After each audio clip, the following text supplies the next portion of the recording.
エンジンの状態のご説明をいたします。重さの方約147キロになります。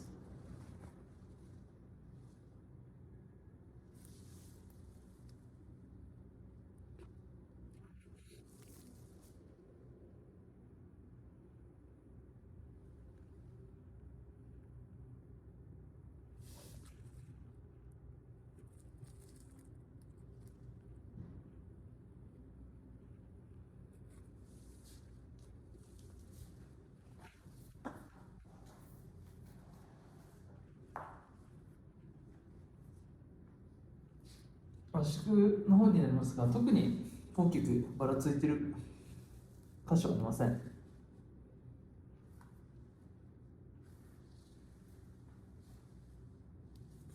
オイルにじみ少しありますが、特にオイル漏れの方はありません。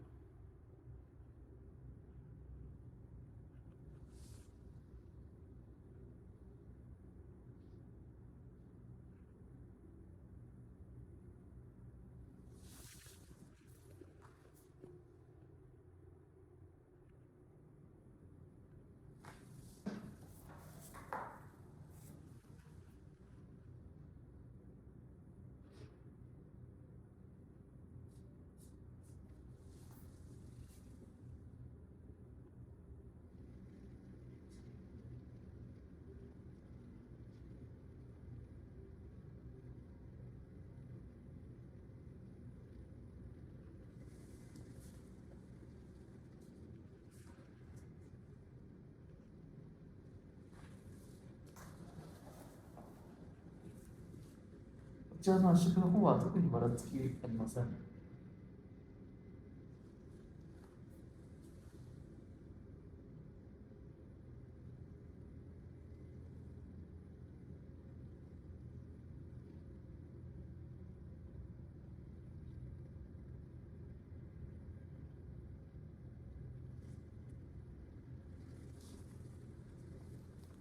以上です。